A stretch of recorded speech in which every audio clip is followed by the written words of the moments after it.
Salut à tous, c'est l'Inquisiteur. On se retrouve aujourd'hui pour les numéros de Stormbringer de la collection Hachette. Bon, bah déjà, on a des pinceaux. Donc, bon, c'est les pinceaux. Set de pinceaux offerts, ok, ça marche. Bon, alors honnêtement, les pinceaux Games Workshop, pour Warhammer, donc Citadel.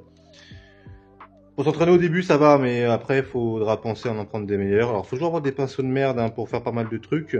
Mais pour certains trucs, genre tout ce qui va être détail, tout ça, il faudra penser à en avoir des meilleurs que ça. Voilà, on a 4 numéros. Déjà, je viens de les ouvrir, j'ai pas regardé si je les avais correctement. C'est devenu comment 15. Donc, normalement, c'est bon. De 12 à 15. Voyons voir le 12. Alors, c'est rigolo, lui, il a le char foudroyeur, il l'a derrière. Hop, attends, ça tremble un peu. Voilà. D'accord, bon, c'est rigolo. Donc, le stock est là. Alors, si un jour vous avez un problème avec votre colis, appelez le SAV de Hachette. Alors, pas de mail, ils mettent vachement de temps à répondre. Vous les appelez et ça se règle sans aucun problème. Ils sont super actifs, le SAV de Hachette Collection, et pas que pour Stormbringer, hein, pour toutes les collections Hachette. Ça, vraiment, ils sont très bons. Donc, voyons voir le char. Lui, j'avais hâte de l'avoir. Je vous montrerai à la fin mes premières figurines qui sont terminées. Hein, il y a des gens qui me demandaient et bon, on aura le prochain colis parce que là je l'ai reçu avec beaucoup de retard. Je l'ai reçu, alors là on est le 24, je l'ai reçu hier, le 23, mais parce que normalement j'aurais dû le recevoir bien avant parce qu'en fait avec les jours fériés, il y a eu pas mal de retard. Donc ce qui fait que le prochain, à mon avis, je vais l'avoir dans pas très longtemps, sur du mois de juin. Donc pour mes figurines en cours, eh bien ça passe ça. Hein. Pour les figurines en cours, je vous ferai un meilleur topo sur la prochaine vidéo. Là, je vais juste vous montrer un petit peu. Alors, voyons voir. Qu'est-ce qu'on en parle? Alors là, on a un peu de lecture. Char foudroyeur, assemblage, peinture, briseur de ligne. Alors, les règles ne sont bientôt plus effectives, mais lisez-les quand même. Ça vous donnera quand même une idée des fonctionnements de base si vous êtes novice. Sinon, ouais, c'est clairement la partie que vous allez sauter sinon. Les portes de royaume. Donc, comment fonctionnent les différents royaumes d'Exercima, comment ils sont connectés grâce aux portes. Ok, expert en pillage. Les Cruel Boys sont des voleurs et des charognards. Un peu de l'or du coup sur les Uruk. Je me trompe. Le fléau de la civilisation. Ça leur va bien. Le char. Toujours en mettant un peu de roleplay, un peu de RPG dedans. Moi ça j'aime beaucoup. Là, cette collection est très bien là-dessus. Ah, je l'ai défait, il faut que je fasse gaffe. Quand je vais les ranger. L'assemblage du char. On rentre plus dans des trucs un peu plus techniques, hein, comme avec la baliste des Cruel Boys. Ça va, hein, mais c'est un peu plus compliqué que les figurines qu'on a eu jusqu'à maintenant. Mais vraiment cool ce char.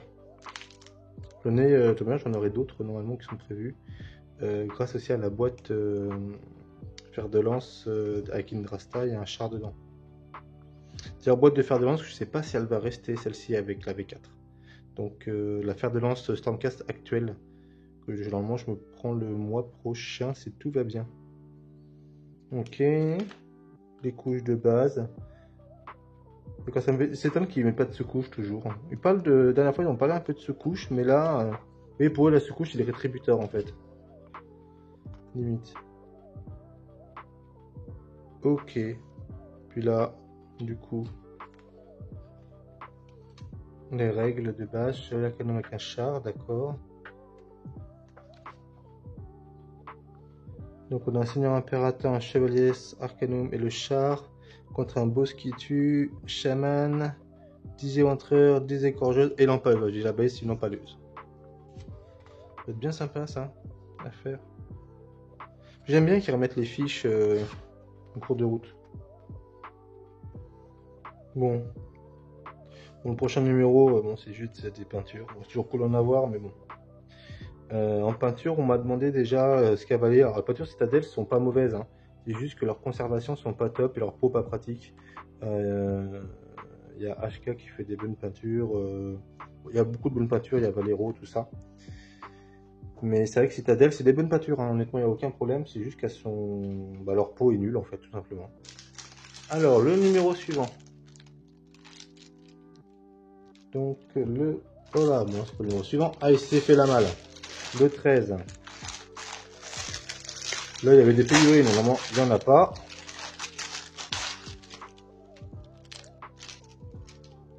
Alors, les conditions de tournage sont un peu différentes de d'habitude, que j'ai une situation un peu plus compliquée que d'habitude. Bon, les petites peintures, hein, c'est des pots de peinture. Donc, excusez-moi si, pour les éclairages, j'espère que ça tressaute pas trop. Un monstre de la mer. Ah, et là, moi, qui aime bien l'histoire, il y a 3 trucs d'histoire, ça, je suis content. Je le relirai tout ça plus tard. D'accord, pour les Idonès, donc les elfes sous-marins, on va dire, ceux qui n'ont pas de cheveux. Une faction qui a de la gueule, je trouve. La mission d'un éternel d'orage s'achève jamais. En tant que champion des royaumes mortels, chacun de ses guerriers doit livrer une guerre incessante.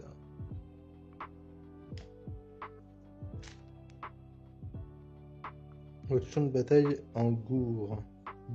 Bon, ça se dit Gour et pas Gur. Donc il parle encore du royaume des bêtes, à quoi ça ressemble. On avait déjà eu cette carte là qui est vachement stylée. Ah oui, c'est pour faire un peu de roleplay justement. D'accord. Peinture. Retirer les boucliers. Oui, on perdra plus facilement en effet si les choses gênent. D'accord. Bon, bah, leurs petits trucs sont bien sympathiques. Honnêtement, pour quand vous débutez, hein, suivez-les, leurs trucs. Je trouve que ça donne une bonne base et après vous pourrez aller plus loin. Comme mettre la secouche en bombe. Alors les teams sous-couche pinceau, hein, ça fonctionne bien aussi. Simplement, parfois, ça laisse des traces.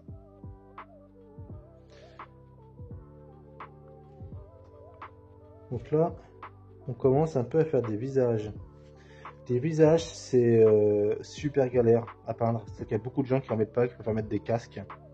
N'hésitez pas, il y a des tutos sur YouTube qui sont vraiment ouf sur les visages et parfois c'est simple.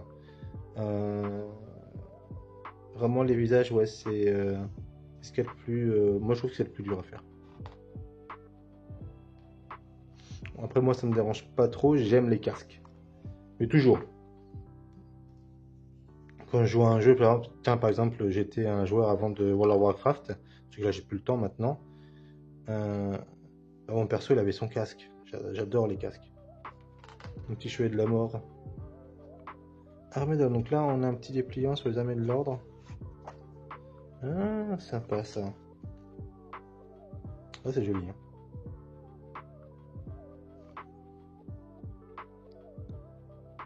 Donc on a des elfes, des nains, donc les Idonès, Idonis, Caradron, ok, elfes, Sylvanette ou Sylvanis, des dans l'ombre. C'est pas les filles de Ken, ça fait plutôt elfe noir normal. Avec les cités de Sigmar, il doit y en avoir des elfes noirs de toute manière dedans. Ok, bon en fait il est sympathique ce petit homme, même s'il n'y a pas de figouze. C'est sympa.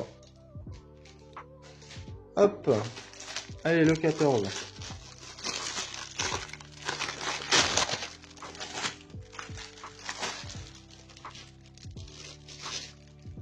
Alors là, qu'est-ce qu'on a? On a des ogres en image. Ah oui, Horde Girl Ogre. C'est une armée, j'espère qu'il va pas subir les mêmes frasques que les bêtes du chaos. J'espère qu'elle va pas être retirée pour rejoindre The Old World ou fusionner avec quelque chose. Les bêtes du chaos, je pense, elles vont aller dans le tome de bataille chaos. On va en retrouver dedans. Ce sera plus une armée à part, je pense. Sinon, j'aurais vraiment le seum qu'ils ont juste viré les hommes bêtes. Mais les ogres, non, je pense que ça va rester, mais ce serait bien de les refaire en fait. Hein. Puis on nous en parle. Pour la gueule. Forger des alliances.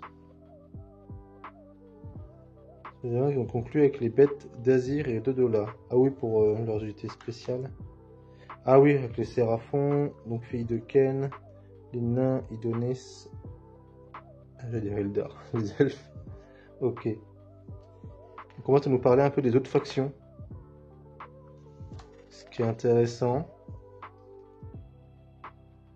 Ouais, ça va. Ces figurines sont jolies, ces figurines orques, là, les embrocheurs. Je dis orques, mais on dit Uruk maintenant. Elles sont assez sympas. Alors pour la peinture, qu'est-ce qu'ils nous font là? Ah, peut-être il faudrait dégrader. Ah non, quand il faut, ok, quand on veut peindre, ok. Il explique comment on doit peindre. Là, on a deux niveaux. Là, il va falloir mettre du blanc. Donc d'abord mettre tout en sombre, puis après mettre du blanc parce que si on déborde avec le blanc, on pourra mieux retaper retoucher en fait les bavures en remettant du foncé par-dessus du clair. Ça paraît logique dit comme ça, mais parfois c'est le genre d'erreur qu'on pense que après coup.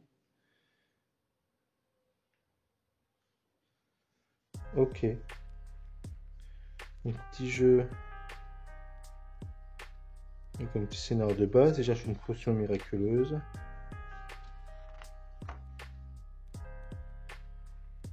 Ok. Ça marche. Bon, moi, ça, je fais le tour rapido. Hein. Ah, cool, les terrains. Ça, je l'attends celui-là. Ah, mais c'est dans le 16, donc ça, on l'aura pas là. Mais les terrains, ça, je l'attends parce qu'on peut pas les avoir autrement. Donc, c'est toujours sympa. Ça, j'ai hâte de les avoir. Ok, ça marche. Excusez-moi. Allez, le dernier. Donc, les Stormcast.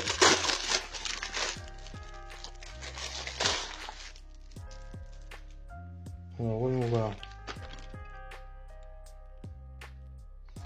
C'est vrai que j'ai pas bien regardé les embrochures tout à l'heure. Est-ce que j'ai bien tous les socles? Oui. Non, ils sont sympas les embrochures.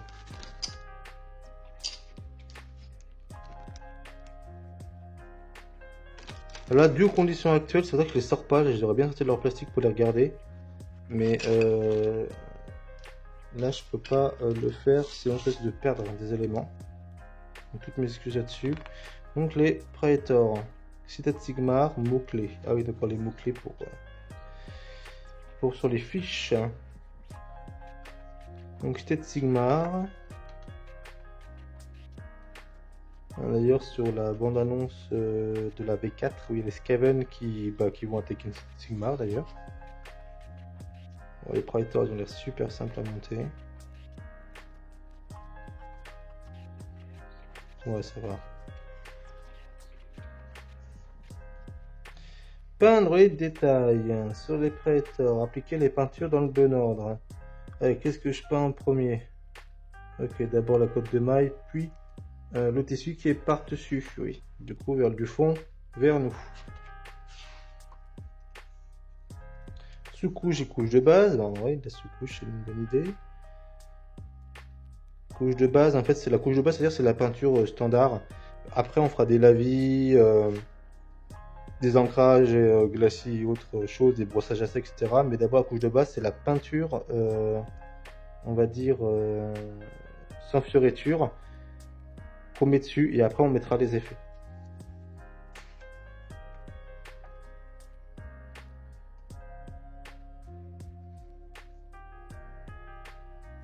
Voilà les mots-clés, éternel, fulgurant, pour voir à quoi ça correspond par rapport à leurs règles spéciales et tout ça.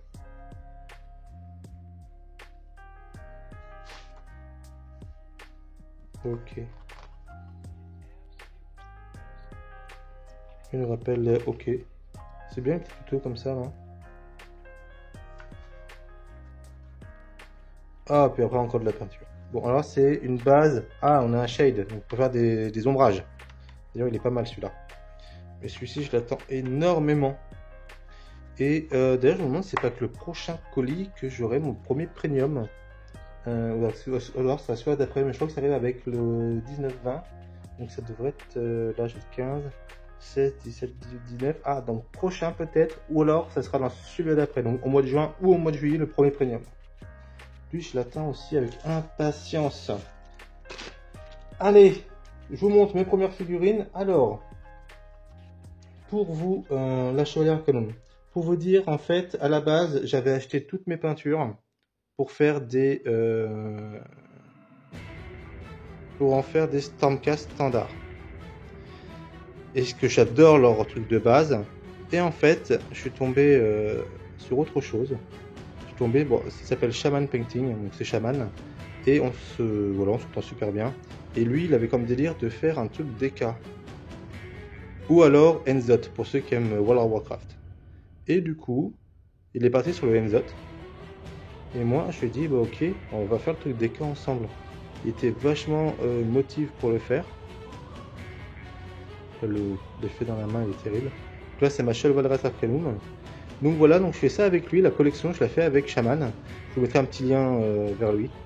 Mais on en reparlera la prochaine fois. Pour mon armée, pour faire style Chevalier de la Mort. Donc style DK de haut. Donc ça, c'est inspiré en fait du set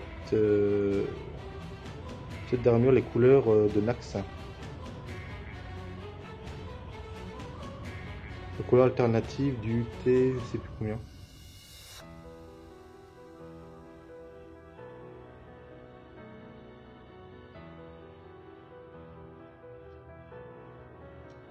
Donc voilà les Vindictor, et je l'adore.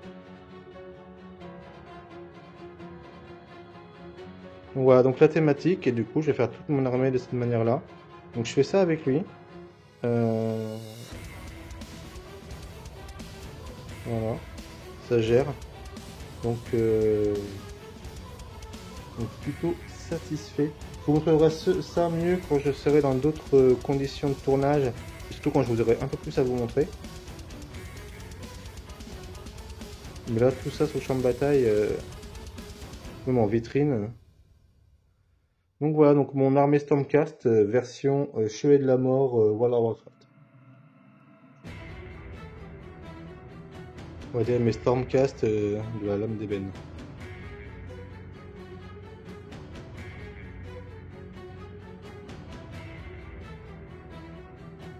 Voilà.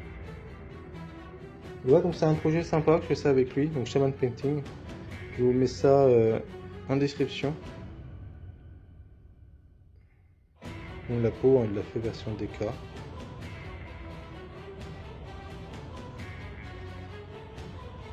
Voilà, dites-moi ce que vous en pensez en commentaire. Moi je suis vachement convaincu, c'est pour ça que je continue. Et à mon avis ça va être sympa là, surtout avec les prochains numéros. Il y aura une petite surprise, hein. On verra ça. Allez, je vous dis à bientôt. Amusez-vous bien et soyez purifiés. Bye bye.